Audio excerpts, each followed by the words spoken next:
Salut à tous et bienvenue pour l'épisode 15 de cette série avec la WWE. On attaque aujourd'hui par un main event avec un premier combat entre Finn Balor et Lince Dorado.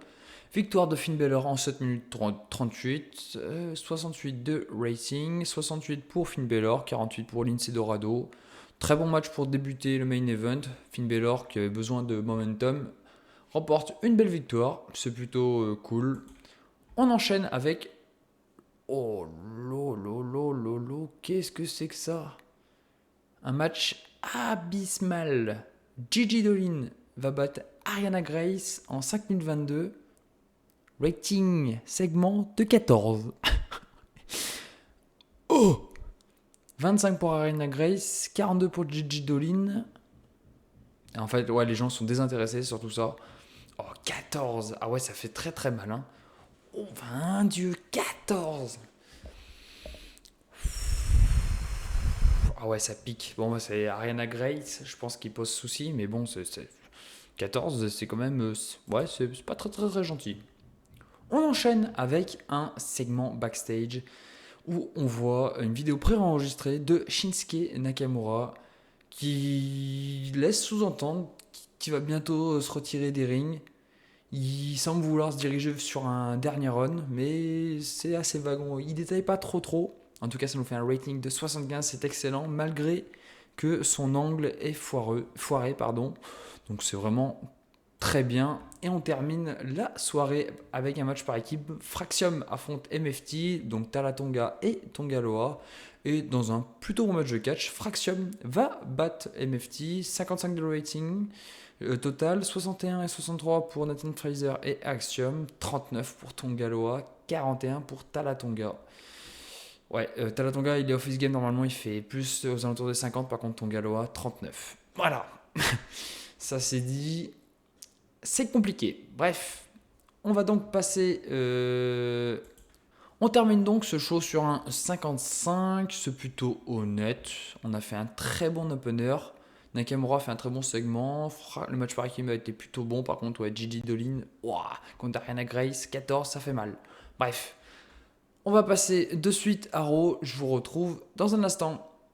Allez, on est parti pour le pré-show de cet épisode de Raw avec Elio Lefleur qui va affronter Omos. Match correct, victoire d'Omos en 8 minutes 28, 47 de rating général, 46 pour Elio Lefleur, 41 pour Omos. Bon, Omos c'est office game, c'est dommage. Il avait besoin de momentum, on lui en a donné un petit peu, on donne de l'exposition pour Elio Lefleur. Bon, rien d'incohérent pour l'instant, c'est plutôt bien pour du pré-show, je suis plutôt satisfait. Dans le second match, Pete Dunne va affronter Carlito et il va battre Carlito au passage par soumission en 7 minutes 35. 60 de rating total, 65 pour Pete Dunne qui nous fait une excellente prestation, 45 pour Carlito, c'est tout à fait honnête. Là aussi, Carlito, je l'ai engagé juste pour une pige. J'ai pas prévu de le réengager par la suite. J'ai pas de programme pour lui, donc je vais pas rengager un mec, même s'il me faisait rire dans le Judgment Day, mais bon voilà, là pour l'instant j'ai pas de plan pour lui, donc ça restera comme ça. Pete Dunne par contre toujours des très bonnes performances, c'est vraiment plaisant à voir. On enchaîne avec un segment sur le ring, avec Jey Uso qui va ouvrir le show et il va lancer un défi à la Vision et notamment à Austin Theory et Bronson Reed. Il propose un affrontement en équipe ce soir contre son frère et lui-même.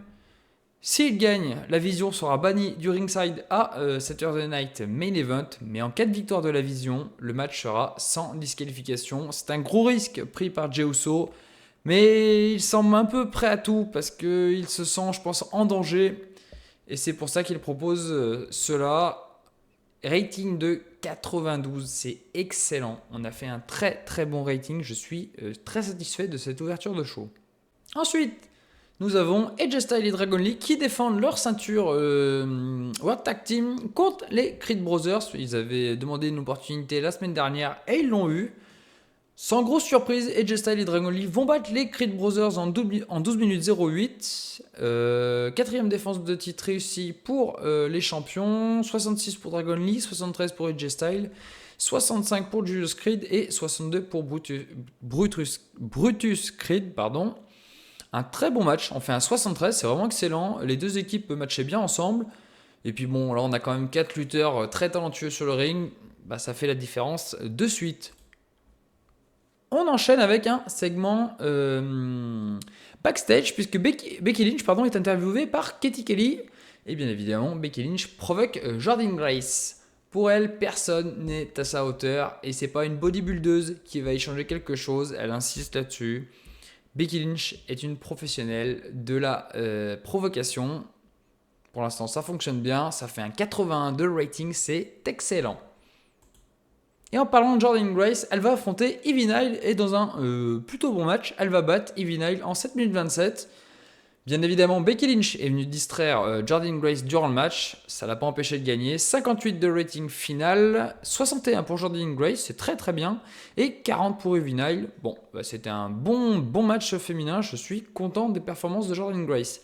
A noter qu'elle a des soucis avec les stéroïdes. Je crois que c'est arrivé déjà une ou deux fois qu'elle a été testée positive. Je ne sais pas ce que je vais faire par rapport à ça. Pour l'instant, je vais mettre juste des amendes ou des warnings. Parce que Shane Devery, je lui ai mis des amendes et il s'est fait prendre 3 fois. Donc la troisième fois, il a été suspendu 30 jours. Et il est revenu et là, il a été retopé l'épisode de SmackDown la semaine dernière. Donc bah, je ne sais pas trop quoi faire. Là, je lui ai remis une amende, mais je ne sais pas si je peux les garder ou pas. C'est des tests internes, donc il n'y a que nous qui le savons. Mais bon, si ça c'est un jour, on sera peut-être un peu dans le caca. Bref. On enchaîne avec un segment backstage avec Bunny Bomb qui croise Stephanie Vaquer dans les couloirs et qui lui fait une proposition pour l'affronter, pour la ceinture. Stephanie Vaquer, toujours ouverte à ce genre de proposition, accepte le match. Adam Pearce, Raquel Rodriguez va venir et va s'interposer. Elle indique que c'était sa chance qu'elle devait avoir et pas celle de quelqu'un d'autre. Donc Adam Pearce, cette fois-ci, arrive pour de bon. Et il organise un match par équipe. Si les Heels gagnent, Raquel est ajoutée au combat. Sinon, ça sera un match simple entre Vaquer et Bunny. A noter que Adam Pearce a précisé que si Bunny faisait perdre intentionnellement son équipe, alors il rajouterait automatiquement Raquel dans le match. Donc voilà, comme ça, on évite toute tentative de triche. Le segment du coup fait 1,65, la première partie fait 1,62, la deuxième 60, c'est plutôt bien, on est franchement bien là, je trouve que les résultats sont vraiment top, donc c'est cool. On va garder ça parce que ça se passe bien et je suis content, Bunny a de bonnes réactions du public, c'est plutôt cool. On enchaîne avec le premier match du second tour du tournoi John Cena avec Ilya Dragunov qui affronte Xavier Wood. Très bon match de catch. Ilya Dragunov va défaire Xavier Wood en 13 minutes 49. 72 rating total. 67 pour Ilya Dragunov. 58 pour Xavier Wood. Bonne performance des deux hommes. Je voulais vérifier un truc par rapport à Xavier Wood parce que je crois qu'en termes de forme, Xavier Wood, en termes de forme, ouais, il est pénalisé pour sa condition physique. Il va falloir que je m'occupe de Xavier Wood et sa condition physique. Faut que j'y pense. Je vais me le noter quelque part parce que c'est dommage. Il pourrait avoir de meilleures notes, je pense. Bien meilleures notes. Bref. On enchaîne avec Ludwig Kaiser qui se pointe et qui réclame une opportunité au titre intercontinental. Adam Pearce lui rappelle qu'il a eu la semaine dernière. Et Kaiser lui dit qu'il n'y a aucun rapport entre lui et le Grande Americano. Donc il estime qu'il peut affronter Tyler Bate, sachant qu'il n'a eu aucune opportunité. Adam Pearce accepte, mais est très sceptique quant à la réponse. Et on voit bien que il accepte un peu à contre-cœur, mais bon, sans avoir trop le choix, ça fait un 57, c'est plutôt honnête. Et on enchaîne avec le combat entre les deux hommes. Tyler Bate va conserver sa ceinture en 13 minutes 01. Très bon match de catch. 63 de rating total. 56 pour Bate, 57 pour Kaiser. C'était tout à fait ok. Tyler Bate qui fait du bon boulot en tant que champion intercontinental. Je suis assez content de ça. Donc c'est plutôt cool. On enchaîne avec le match par équipe. Et la coéquipière de Stephanie Vaquer n'est autre que Bayley. Une belle surprise, surtout qu'elle n'a pas catché depuis que DDP a repris la WWE. Mais cela ne va pas empêcher Bunny Bomb et Raquel Rodriguez de remporter ce combat. Bailey et Stephanie Wacker ne peuvent rien faire. Raquel Rodriguez fait le pin en plus sur Stephanie Wacker. Ça a souligné. Liv Morgan, en plus, a aidé Raquel en attaquant Stephanie Wacker. 63 de rating total, c'est plutôt bien. 52 pour Raquel, 44 pour Bunny, 65 pour Stephanie Wacker et 64 pour Bailey. Et bon, c'est plutôt bien, je suis content, les performances sont plutôt bonnes. Je m'attendais un petit peu mieux de la part de Bunny, mais bon, ça reste honnête. Je suis satisfait. Backstage, Asuka vient voir Kairi Sane et elle lui demande si elle a enfin pris sa décision par rapport à ce qu'elle lui a demandé la semaine dernière. Kairi, elle lui dit, elle ne sait pas, elle est perdue et elle n'arrive pas à prendre de décision et ça va lui coûter très cher parce que Asuka va s'en prendre violemment à elle. Elle va la passer à tabac et cela confirme le heel turn de Asuka qui devient officiellement méchante. On va pouvoir monter des trucs avec Io Sky, Kairi Sane et tout, mais en plus même pour la suite pour Asuka, c'est plutôt intéressant, ça nous fait un 72 de rating, c'est topissime. On enchaîne avec le match par équipe qui a été annoncé en ouverture du show entre La Vision, Austin Theory et Brodus Reed qui affrontent les Usos. Et dans un match décent, La Vision va remporter le match clean avec Austin Theory qui va qui va faire le pin sur Jimmy Uso. 76 de rating général, 60 pour Brodus Reed, 57 pour Austin Theory, 62 pour Jimmy Uso et 82 pour Jey Uso.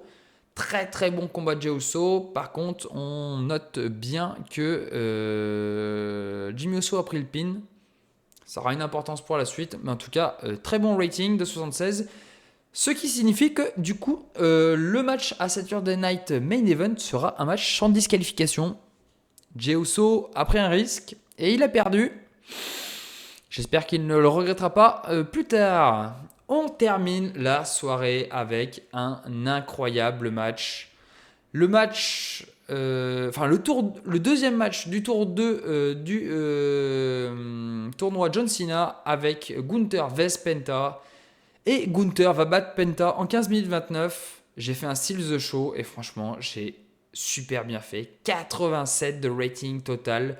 94 pour Gunther. Il a été excellent. 61 pour Penta. Je ne peux pas demander mieux. Franchement, incroyable show. Le show a été parfait. Je ne peux pas demander plus. 87, c'est vraiment un truc de fou. On va donc clôturer ce show sur un 81. Je me demande si ce n'est pas une de mes meilleures notes que j'ai eues depuis que j'ai commencé. En tout cas, c'est bien. Ça fait plaisir. On augmente la popularité dans 18 régions. Mais on a trop usé Bunny Bomb. Ouais, va falloir s'y habituer. Hein. Le Financial Report qui est 1,8 million. On a fait un excellent profit sur ce show. C'est top. Hein. Franchement, parfait. Et on augmente la popularité en Angleterre et en Inde, au Mexique et en Europe. Et ben c'est super bien. Je suis super satisfait. On se quitte donc sur cet excellent show. Et je vous dis à très vite pour SmackDown. Ciao tout le monde.